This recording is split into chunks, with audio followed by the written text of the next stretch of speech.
Time to talk about the Tennessee Volunteers and the Polynesian Bowl and a few other things with our guy from the NFL Network. He is senior reporter, analyst. The great Steve Wyche joins us here on Sports Talk with John and Vince. Steve, great to see you and talk to you. How you doing? Vince, I'm great, man. Good seeing you. It's been a minute, dude. It's been a little long. Come on, man. I What's up? know. I thought I was persona non grata with you. No, we need to get you on more frequently, and we always appreciate your time. You're a busy man. You're in demand also. So, but you were on the call on the Polynesian Bowl. You've been Yeah. doing that a number of years as an analyst. Just kind of big picture before we get to the Tennessee guys that you witnessed. What was that experience like in covering that game with so many highly rated prospects that are there?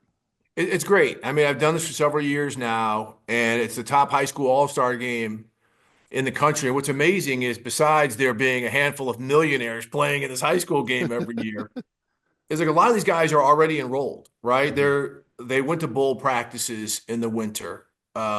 They started winter workouts with their teams, and their collegiate coaches let them come and play. This year's was unique because it was the first year that juniors were allowed to participate in this game. And the reason why they went to that switch is because you have so many kids who are early enrollees and their universities may not let them play. But still, that said, there were more than 35-star kids. I believe there were close to 40 of the top 100 recruits in this game. And the game is so good, too, because you've got 50 kids of Polynesian descent and then 50 kids who aren't. So, you've got so many guys like a Travis Hunter who was honored there, who played in this game, Bijan Robinson, um, so many guys like that who played in this game who are in the NFL now or are on their way to the NFL who have non-Polynesian descent. So they get to learn a lot about the culture and the experiences while they're there.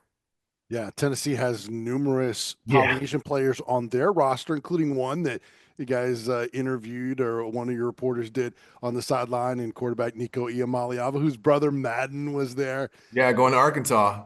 Yeah. So let's talk about a couple of those Tennessee guys and what you witnessed from them. I want to start with at the quarterback position with George McIntyre. Yeah. He got some run in that game. What was your observation and what you saw from George McIntyre? Yeah, he rotated in with the second group. Trust me, there's not first and second teams here. You can only put 11 on the field at one time. He was smooth. He was Mhm. really good. I mean, his coach, I believe, was Jim Caldwell, the old Indianapolis Colts head coach. But really likes him. I mean, he's tall. He's about 6'4", 6'5". He's tall and lean, big arm, threw well outside the numbers.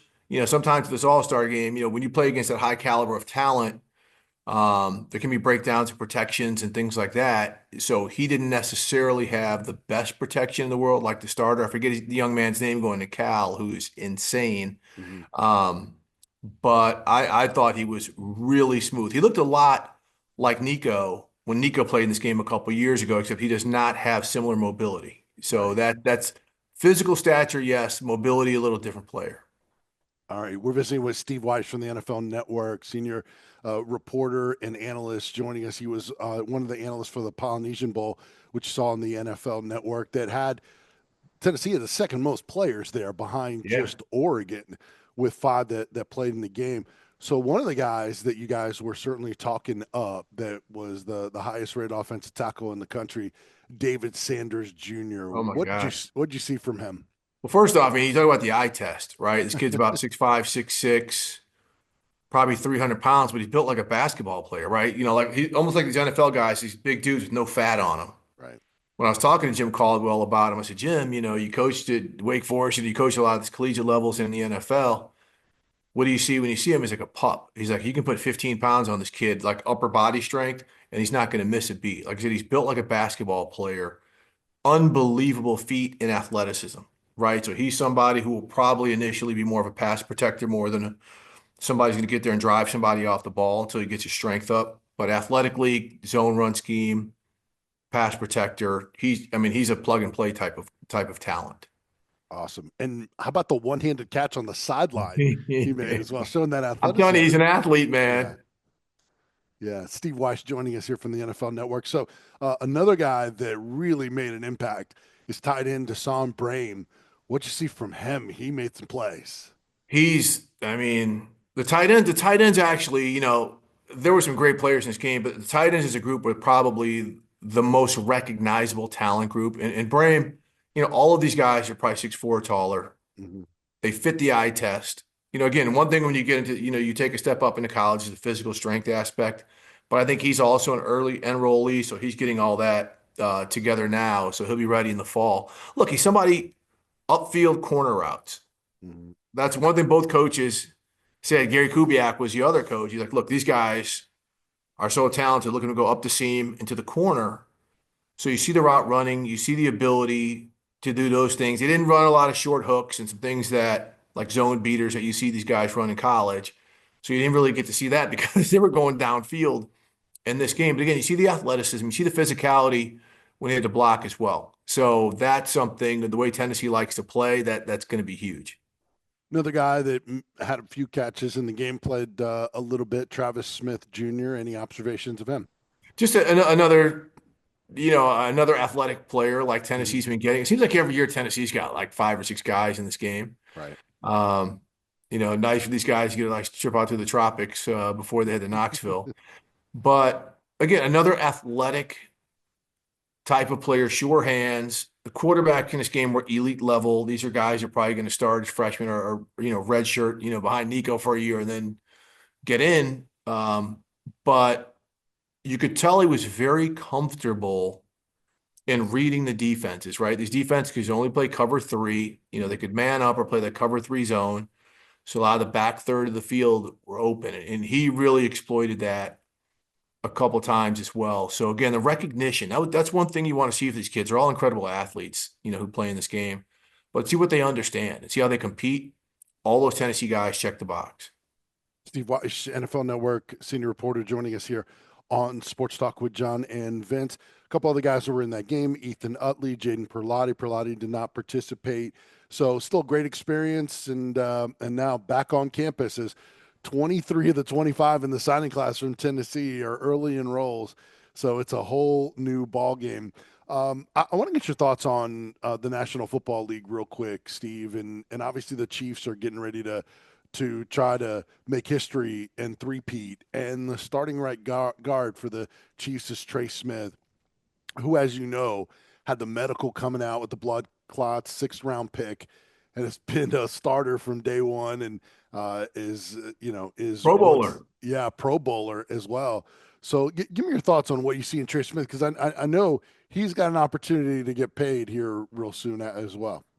Yeah, look, for what Kansas City likes to do, he's perfect. He's guard to guard because he plays next to Creed Humphrey, who's probably the best center in the NFL. And guard to guard, they were tough. They kicked Joe Thuney out to left tackle on the left side, but guard to guard, they were considered the best, trio in the Right. NFL as a unit. So that kept Patrick Mahomes clean, cleared out lanes for him to scramble. So when we talk about Trey Smith, again, the athleticism, the toughness. Andy Reid likes big offensive linemen who are hyper athletic, basically basketball players with their feet, Mhm. right? So that's what he fits. We haven't seen the medical issues come up, of course. So again, the way he's developed, because Andy Reid is very demanding of his offensive lineman. He's a former offensive lineman, so he holds him up to a very high standard. So the way he's consistently evolved with the way the Chiefs have changed their offense a little bit from a downfield team to like these really quick type of things and more of a power running team with some gadgetry.